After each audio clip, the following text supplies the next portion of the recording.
Hello दोस्तों, कैसे हो आप सब। आई होप आप सब बहुत अच्छे होंगे। हम बात कर रहे थे भारतीय न्याय संहिता के बारे में, जिसमें हम सेक्शन की बात करें तो सेक्शन हम 2 के क्लोज 27 तक कंप्लीट कर चुके थे और आज से शुरू करने वाले हैं हम सेक्शन 2 का क्लोज 28। ठीक है, चैप्टर की बात करें तो चैप्टर हमारा फर्स्ट चल रहा है, तो चलिए शुरू करते हैं। ठीक है, सेक्शन 2 का क्लोज 28 के बारे में बात करते हैं। लोक सेवक से ऐसा कोई व्यक्ति अभिप्रेत है जो निम्नलिखित वर्णों में से किसी के अधीन आता है। क्लोज 28 कहता है कि कानून के मुताबिक हर सरकारी कर्मचारी लोक सेवक नहीं होता है। अब और कई ऐसे लोग जो सीधे सरकारी नौकरी में नहीं है, वे भी लोक सेवक हो सकते हैं। इस परिभाषा के तहत मतलब इस परिभाषा के अनुसार 11 तरह के लोगों को शामिल किया गया है। पॉइंट ए, सेना, नौसेना, वायुसेना या प्रत्येक आयुक्त अधिकारी। इसमें कहा गया है कि थल सेना, नौसेना, वायुसेना के सभी ऑफिसर्स जैसे कैप्टन, मेजर, कर्नल आदि ये सभी लोक सेवक में आते हैं। ठीक है, पॉइंट बी, प्रत्येक न्यायाधीश जिसके अंतर्गत ऐसा कोई भी व्यक्ति आता है जो किन्हीं न्याय निर्णायक कर्तव्यों का चाहे वह सभ्य या व्यक्ति के किसी निकाय के सदस्य के रूप में निर्वहन करने के लिए विधि द्वारा सशक्त किया गया है। पॉइंट बी कहता है कि हर वो इंसान जिसे कानून ने अकेले या किसी कमेटी के साथ मिलकर कानूनी फैसला सुनाने का अधिकार, वो व्यक्ति लोक सेवक कहलाता है। पॉइंट सी, न्यायालय का प्रत्येक अधिकारी जिसके अंतर्गत समापक, रिसीवर या कमिश्नर आता है, जिसका ऐसे व्यक्ति के नाते यह कर्तव्य है कि वह विधि या तथ्य के किसी मामले में अन्वेषण या रिपोर्ट करे या कोई दस्तावेज बनाए, अधिप्रमाणीकृत करे या रखे, या किसी संपत्ति का भार संभाले या उस संपत्ति का व्यवहार करे, या किसी न्यायिक आदेशिका का निष्पादन करे, या कोई शपथ ग्रहण कराए या निर्वचन करे, या न्यायालय में व्यवस्था बनाए रखे। और प्रत्येक व्यक्ति जिसे ऐसे कर्तव्यों में से किन्हीं का पालन करने के लिए न्यायालय द्वारा विशेष रूप से प्राधिकृत किया गया है। पॉइंट सी कहता है कि कोर्ट के कर्मचारी जैसे लिटिगेटर मतलब समापक, रिसीवर या कमिश्नर, इनका काम जांच करना, रिपोर्ट बनाना, दस्तावेज संभालना, कोर्ट के आदेश का करवाना या कोर्ट में शांति बनाए रखना होता है, यह लोक सेवक कहलाते हैं। ठीक है, पॉइंट डी, किसी न्यायालय का लोक सेवक की सहायता करने वाला प्रत्येक असेसर या पंचायत का सदस्य है। पॉइंट डी कहता है कि कोर्ट या किसी सरकारी अधिकारी की मदद करने वाला हर असेसर, सलाहकार या पंचायत का सदस्य वह लोक सेवक कहलाता है। ठीक है, पॉइंट ए की बात करते हैं। प्रत्येक मध्यस्थ या अन्य व्यक्ति जिसको किसी न्यायालय द्वारा या किसी अन्य समक्ष लोक प्राधिकारी द्वारा कोई मामला विशेष सुनिश्चय या रिपोर्ट के लिए निर्दिष्ट किया गया है। पॉइंट ये कहता है कि वो व्यक्ति जिसे कोर्ट या किसी सरकारी विभाग ने आपसी विवादों को सुलझाने या उस पर रिपोर्ट देने के लिए नियुक्त किया हो, वह लोक सेवक कहलाता है। पॉइंट एफ की बात करते हैं। प्रत्येक व्यक्ति जो किसी ऐसे पद को धारण करता है जिसके आधार पर वह किसी व्यक्ति को प्रतिरोध में करने या रखने के लिए सशक्त है। पॉइंट एफ कहता है कि ऐसा कोई भी व्यक्ति जिसके पास किसी को गिरफ्तार करने, हवालात या जेल में बंद रखने का कानूनी अधिकार है, वह लोक सेवक कहलाता है। पॉइंट जी की बात करते हैं। सरकार का प्रत्येक अधिकारी जिसका ऐसे अधिकारी के नाते यह कर्तव्य होता है कि वह अपराधों का निवारण करे, अपराधों की सूचना दे, अपराधियों को न्यायालय के लिए उपस्थित करे या लोक स्वास्थ्य सुरक्षा या सुविधा का संरक्षण करे। इसमें कहा है कि सरकार के वो अधिकारी जिनका काम अपराध रोकना, उसकी जानकारी देना, अपराधियों को पकड़ना, जनता के स्वास्थ्य और सुरक्षा की रक्षा करना है। मतलब जैसे पुलिस अधिकारी, स्वास्थ्य निरीक्षक, सब लोक सेवक कहलाते हैं ये। ठीक, पॉइंट एच की बात करते हैं। प्रत्येक अधिकारी जिसका ऐसे अधिकारी के नाते यह कर्तव्य है कि वह सरकार की और किसी संपत्ति को ग्रहण करे, प्राप्त करे, रखे, व्यय करे या सरकार की ओर से कोई संरक्षण, निर्धारण या संविदा करे या किसी राजस्व आदेशिका निष्पादन करे या सरकार के धन संबंधी हितों पर प्रभाव डालने वाले किसी मामले में अन्वेषण या रिपोर्ट करे या सरकार के धन संबंधी हितों से संबंधित किसी दस्तावेज को बनाए, अधिप्रमाणीकृत करे या रखे, या सरकार के धन संबंधी हितों के संरक्षण के लिए किसी विधि के व्यतिक्रम को रोके। इसमें कहा गया है कि वो अधिकारी सरकार की तरफ से प्रॉपर्टी लेते या खर्च करते हैं, कॉन्ट्रैक्ट करते हैं, टैक्स का हिसाब रखते हैं या सरकार के आर्थिक हितों की रक्षा करते हैं, वह सब लोक सेवक कहलाते हैं। ठीक है, पॉइंट आई की बात करते हैं। प्रत्येक अधिकारी जिसका ऐसे अधिकारी के नाते यह कर्तव्य है कि वह किसी ग्राम, नगर या जिले के किसी पंथ निरपेक्ष सामान्य प्रयोजन के लिए किसी संपत्ति को ग्रहण करे, प्राप्त करे, रखे, व्यय करे, कोई सर्वेक्षण या निर्धारण करे या कोई रेट या कर करे या किसी ग्राम, नगर, जिले के लोगों के अधिकारों का अभिनिश्चय करने के लिए कोई दस्तावेज बनवाए, अधिप्रमाणित करे या रखे। इसमें कहा गया कि किसी गांव, कस्बे, जिले के विकास के लिए संपत्ति संभालते हैं, टैक्स या रेट वसूलते हैं या वहां के लोगों के अधिकारों के दस्तावेज बनाते हैं, जैसे पटवारी या निगम अधिकारी, वह सब लोक सेवक कहलाते हैं। ठीक है, जे की बात करते हैं। प्रत्येक व्यक्ति जो ऐसा पद धारण करता है जिसके आधार पर वह निर्वाचन नामावली तैयार करने, प्रकाशित करने, बनाए रखने या पुनरीक्षित करने के लिए या निर्वाचन के किसी भाग को संचालित करने के लिए सशक्त है। इसमें कहा गया है कि वो लोग जिनकी वोटर लिस्ट में बनाने, उसे सुधारने, चुनाव को सही तरीके से करवाने में लगी होती है, वह लोक सेवक कहलाते हैं। अब बात करते हैं सेक्शन 2 का क्लोज 29, विश्वास करने का कारण। कोई व्यक्ति किसी बात का विश्वास करने का कारण रखता है, यह तब कहा जाता है जब वह उस बात के विश्वास करने का पर्याप्त कारण रखता है, अन्यथा नहीं। इसमें कहा गया है कि अगर कोर्ट में यह कहा जाए कि मुझे विश्वास था कि ऐसा होने वाला है या यह चीज चोरी की है, तो आपके पास उस बात पर विश्वास करने की ठोस और पर्याप्त वजह होनी चाहिए। बिना किसी सबूत, बिना किसी मजबूत आधार के सिर्फ अंदाजा लगाना विश्वास करने का कारण नहीं माना जाएगा। ठीक है, भारतीय न्याय संहिता में। क्लोज 30, विशेष विधि से वह विधि अभिप्रेत है जो किसी विशिष्ट विषय को लागू है। क्लोज 30 कहता है कि जो किसी सामान्य विषय पर नहीं बल्कि किसी एक खास विषय या मामले के लिए बनाया जाता है, जैसे पॉक्सो एक्ट बच्चों के संरक्षण के लिए है, एनडीपीएस एक्ट नशीली दवाओं के लिए, यह सब विशेष विधि है। ठीक है, क्लोज 31, मूल्यवान प्रतिभूति से ऐसा कोई दस्तावेज अभिप्रेत है जो ऐसा दस्तावेज है या होना तात्पर्य है जिसके द्वारा कोई विधिक अधिकार सर्जित, विस्तृत, अंतरित, निर्बंधित, निर्वापित किया जाए या छोड़ा जाए, जिसके द्वारा कोई व्यक्ति यह अभिस्वीकृत करता है कि वह विधिक दायित्व के अधीन है या अमुक विधिक अधिकार नहीं रखता है। क्या एक विनियम पत्र की पीठ पर अपना नाम लिख देता है। इस स्पष्टांकन का प्रभाव किसी व्यक्ति को जो उसका विधि पूर्ण धारण हो जाए उस विनियम पत्र का अधिकार अंतरित किया जाना, इसलिए यह स्पष्टांकन मूल्यवान प्रतिभूति है। क्लोज 31 कहता है कि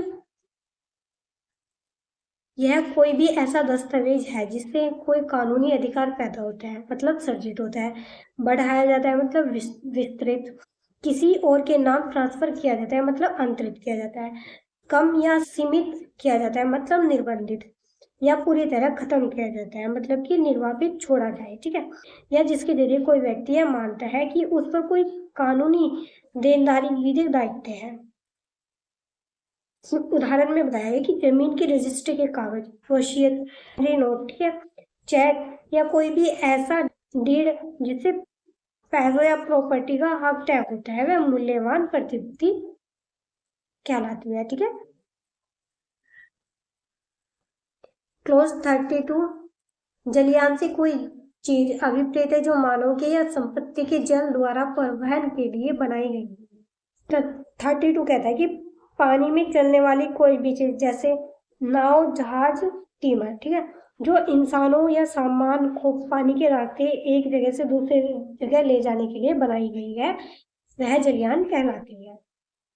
क्लोज 33 स्वेच्छा कोई व्यक्ति किसी परिणाम को स्वेच्छा कारित करता है यह तब कहा जाता है जब वह उसे उन साधनों द्वारा कारित करता है जिनके द्वारा उसे कारित करना उसका आशय था या उन साधनों द्वारा कारित करता है जिन साधनों को काम में लाते समय वह यह जानता था कि या यह विश्वास करने का कारण रखता था कि उसने उसका कारित होना संभाव्य है। क्लोज 33 कहता है कि अपनी मर्जी से या जानबूझकर कानून में माना जाता है कि उसने आपने कोई काम स्वेच्छा किया है, मतलब खुद से कोई काम किया है, अगर आपका इरादा वही नुकसान पहुंचाने का था या आप अच्छे से जानते थे कि या विश्वास करते थे कि आपके इस काम से ऐसा नुकसान होना तय है। उदाहरण से समझते हैं इसको।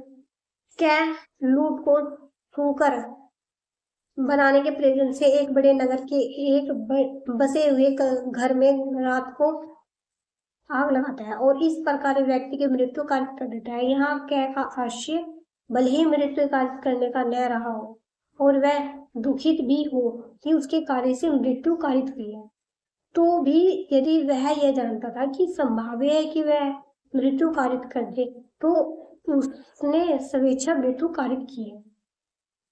इसका कहने का मतलब है कि क्या एक भरे पूरे घर में रात को सिर्फ लूट आसानी से करने के लिए आग लगा देता है। आग की वजह से अंदर सो रहे एक व्यक्ति की मौत हो जाती है, या भले ही क्या का इरादा किसी को जान से मारने का नहीं था और वह इस मौत पर दुखी भी है, लेकिन वह यह अच्छी तरह से जानता था कि घर में आग लगने से किसी की जान जा सकती है। ठीक है, इसलिए कानून मानेगा कि उसने स्वेच्छा मतलब जानबूझकर हत्या की है। क्लोज 34 वसीयत से कोई वसीयत दस्तावेज अभिप्रेत है। कोई भी कानूनी दस्तावेज जिसके जरिए कोई व्यक्ति मरने के बाद अपनी संपत्ति की व्यवस्था तय करता है वह वसीयत कहलाती है। ठीक है। 35 महिला से किसी भी आयु की मानव नारी अभिप्रेत है। किसी भी उम्र की मानव नारी मतलब चाहे वह एक दिन की बच्ची हो या 90 साल की बुजुर्ग महिला हो, वह नारी मतलब महिला मानी जाएगी। ठीक। अब क्लोज 36 के बारे में बात करते हैं। सदोष अभिलाभ से विधि विरुद्ध साधनों द्वारा ऐसी संपत्ति का अभिलाभ अभिप्रेत है जिसका अभिलाभ प्राप्त करने वाला व्यक्ति वैध रूप से हकदार न है। इसमें बताया है कि गैर कानूनी तरीके से ऐसी संपत्ति या पैसे का फायदा कमाना जिसके आप कानूनी रूप से हकदार नहीं है, मतलब जैसे चोरी का माल सपना, ठीक है, वह सभी सदोष अभिलाभ मतलब wrongful gain कहलाएगा। इसका मतलब होता है कि गलत तरीके से फायदा उठाना। ठीक है। अब बात करते हैं क्लोज 37 के बारे में। दोष हानि से विधि विरुद्ध साधनों द्वारा ऐसी संपत्ति की हानि अभिप्रेत है जिसकी हानि उठाने वाला व्यक्ति वैध रूप से हकदार। सदोष हानि मतलब wrongful loss मतलब गलत तरीके से नुकसान।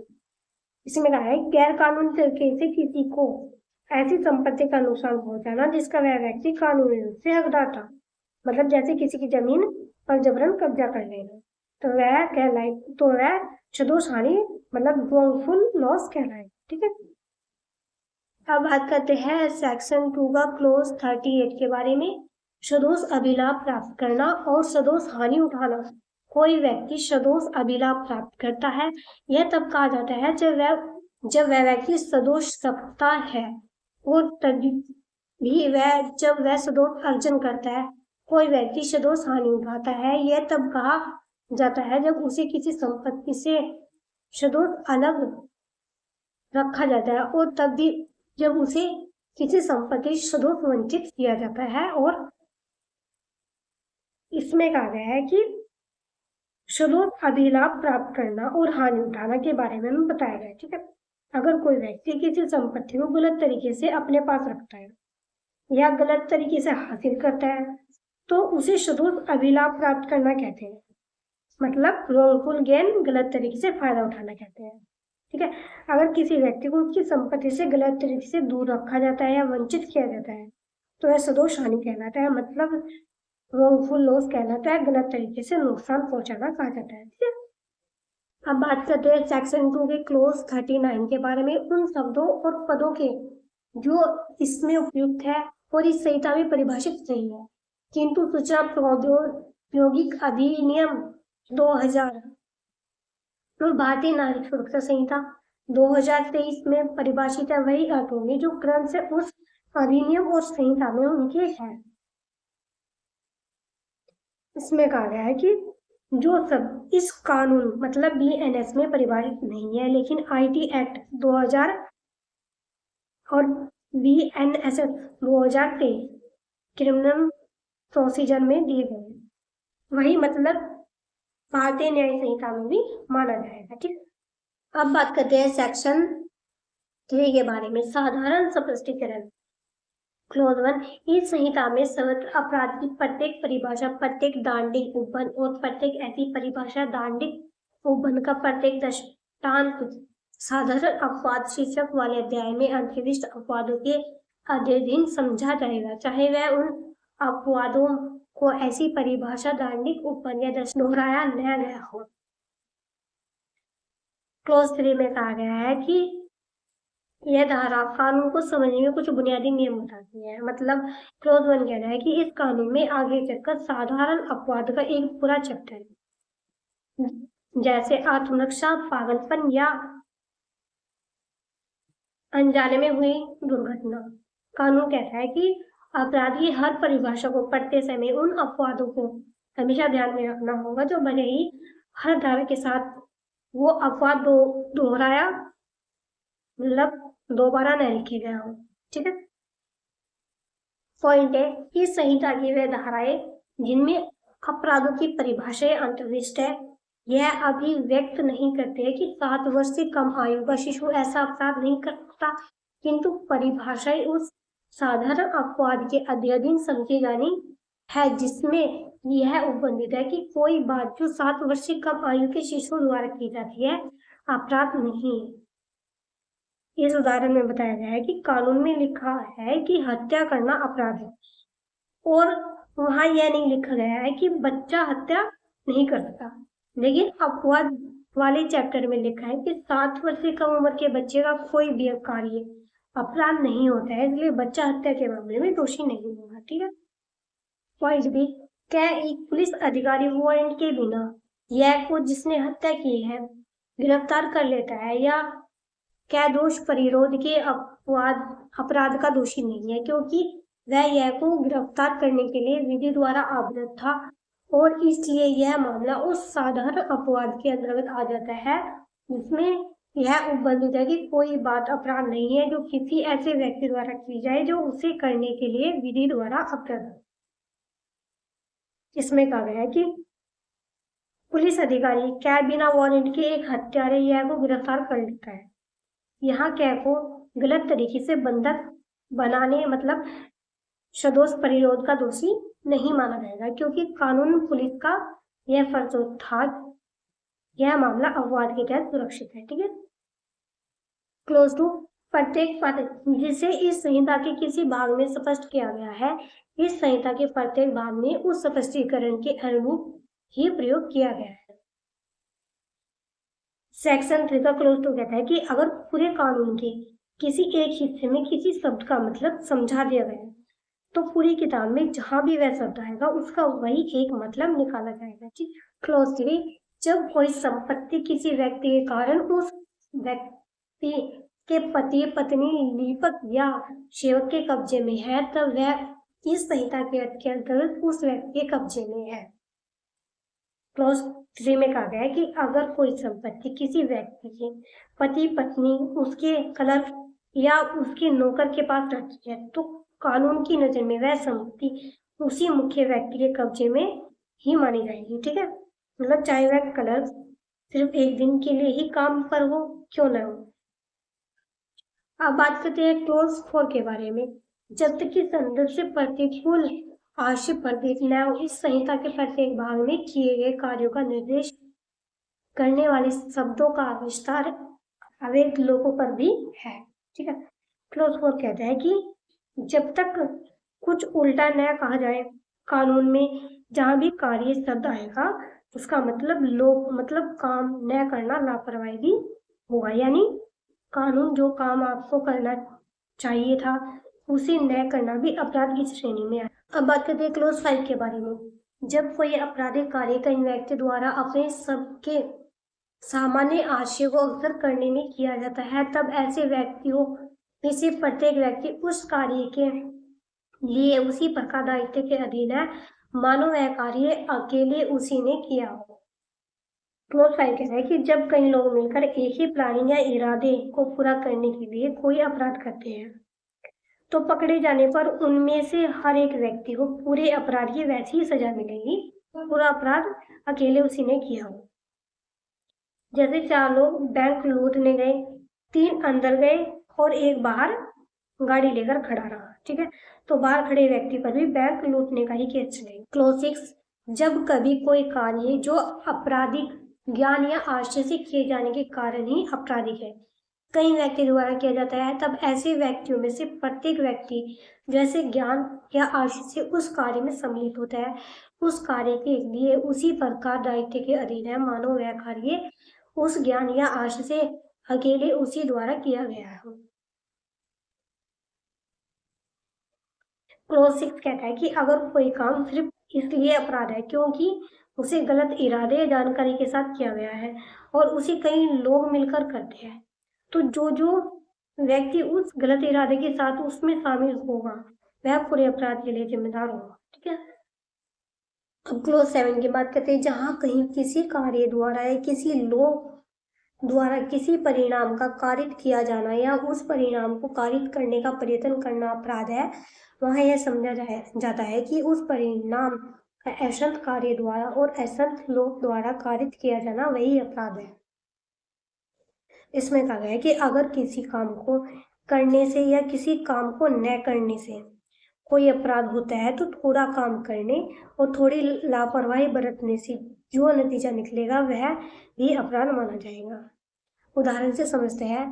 क्या अशांत यह को भोजन देने का अवैध रूप से लोभ करके और अशांत यह को पीटकर आज से यह की मृत्यु कारित करता है, कहने हत्या की है। इसमें कहा है कि क्या अपनी पत्नी या किसी आश्रित यह को मारना चाहता है, वह यह को थोड़ा पीटता है, मतलब कार्य किया इसने, और कई दिनों तक खाना देना बंद कर देता है, तो लोभ है इसमें, मतलब उसका इरादा है, इस वजह से यह मर जाता है। यहाँ कहने हत्या का अपराध किया है, मतलब उसका पूरा इरादा था उसको मारने का।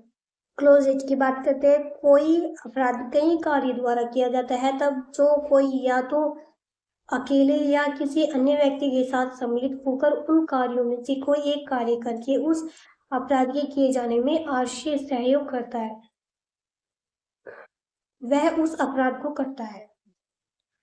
क्लोज 8 कहता है कि जब कोई अपराध कई छोटे छोटे टुकड़ों या कामों से मिलकर पूरा होता है और कोई व्यक्ति जानबूझकर उन टुकड़ों में से कोई एक काम करके मदद करता है, तो वह पूरे अपराध का दोषी माना जाएगा। उदाहरण से समझते हैं इसको। कै और खे पृथक रूप से और भिन्न समयों पर यह को विष की छोटी छोटी मात्राएं देकर उसकी हत्या करने को सहमत होते हैं। कै और खे यह की हत्या करने के आशय से सहमति के अनुसार विष देते हैं।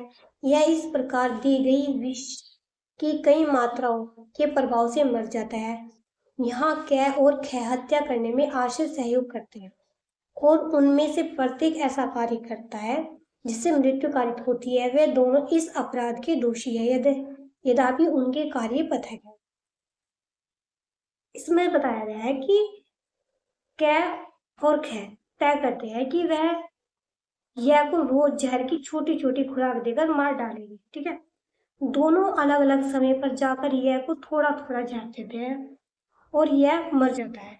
यहाँ भले ही दोनों ने अलग अलग समय पर अलग काम किया, लेकिन दोनों का इरादा और सहयोग एक था, इसलिए दोनों हत्या के दोषी माने जाएंगे, ठीक है। आज की वीडियो में इतना ही। वीडियो को लाइक कीजिए, कमेंट कीजिए, शेयर कीजिए और चैनल को सब्सक्राइब कीजिए। Thank you.